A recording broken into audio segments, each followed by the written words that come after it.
বারান্দায় পড়ে আছে স্ত্রীর লাশ, আর ঘরের ভেতরে রশিতে ঝুলছে স্বামীর মরদেহ। পাশে বসে কান্নায় ভেঙে পড়েছে দুই শিশুকন্যা। বরগুনার সদর উপজেলায় এমন রহস্যজনকভাবে মৃত্যু হয়েছে এক দম্পতির। পরে পুলিশ গিয়ে স্বামীর ঝুলন্ত মরদেহ ও স্ত্রীর গলা কাটা লাশ উদ্ধার করে। এ নিয়ে এলাকা জুড়ে চাঞ্চল্যের সৃষ্টি হয়েছে। তবে ঠিক কী কারণে একসঙ্গে এই দুই মৃত্যুর ঘটনা ঘটেছে? বরগুনা থেকে মোহাম্মদ মাসুম মিলার তথ্যচিত্রে ডেস্ক রিপোর্ট।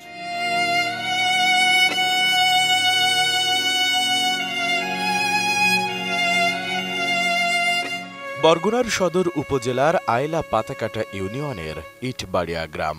ভোরে এই বাড়ি থেকে ঝুলন্ত অবস্থায় স্বপন মোল্লার মরদেহ এবং গলাকাটা অবস্থায় তার স্ত্রী আকলিমার লাশ উদ্ধার করে পুলিশ। নিহতরা হলেন ৩২ বছর বয়সী স্বপন মোল্লা এবং ২৮ বছর বয়সী আকলিমা। এ সময় তাদের দুই শিশু কন্যাকে জীবিত উদ্ধার করা হয়। আমি বুঝি নির্মাণের শিল্প, সালাম স্টিল বোঝে ডিউরেবিলিটি। সালাম স্টিল, মোস্ট ডিউরেবল স্টিল। যে বাচ্চা ৫ বছরের বাচ্চা সাদিয়ে, ও আমারে বলে আমি উজু করতে আছি, উজু করে আমাকে দরজার ভিতরে ঢুকছি। ও কানতে কানতে গেছে, আম্মি মায় কথা কয় না, আমার ভয় করতে আছে, আমি মা কি হয়েছে তুমি আমার সাথে লও দি।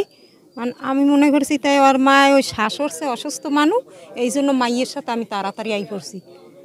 আইসে দেখি যে আমি ওই খাডালে এইরকম শোয়া, আমি এই রক্ত দেখে আমি চিক করে লইছি, আমি সবাই ডাক দিছি, এরপর আমি আর কিছু করতে পারি। আমরা শূন্য আসছি, আইসে দেখি ওইভাবে দেখি ওই বডি পাশে আর লাশ এইভাবে শুয়ে রয়েছে, গলা কাটা। আর ওই ওনার স্বামী দেখি ওই বারান্দায় গলায় দড়ি দেওয়া দুলন না, আর নিচে কিছু দেখা যায় না। গলায় যে দড়ি দিয়েছে নিচে কিছু দেখা যায় না। আমরা শোনার পরে দেখি যে এই মানুষজন দেখি, আমরা বলতে পারিনি। শুনছি যে এরম মারা গেছে, এরপরে হুনিয়া এবার বাড়ির দিয়ে আমরা চলে এসেছি দেখতে। নিহত আকলিমার বাবা জানান, তার জামাই স্বপনের কোনো শত্রু ছিল না। তিনি ধারণা করছেন পারিবারিক কলহ থেকে এই ঘটনা ঘটে থাকতে পারে। জমি জমা তো এই জমি, এছাড়া তো নালে কোনো জমি নেই।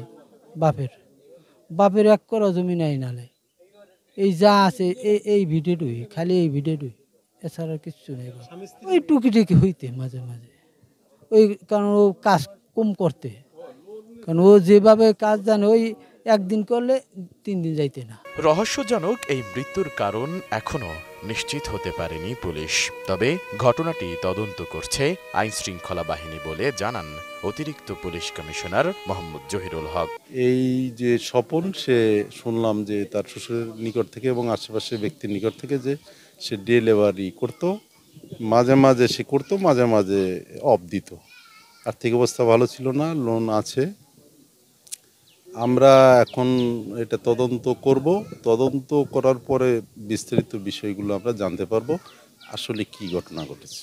এদিকে পুলিশ নিহত দম্পতির দুই শিশুকন্যাকে দেখভালের দায়িত্ব দিয়েছে তাদের নানা ও চাচার পরিবারের কাছে।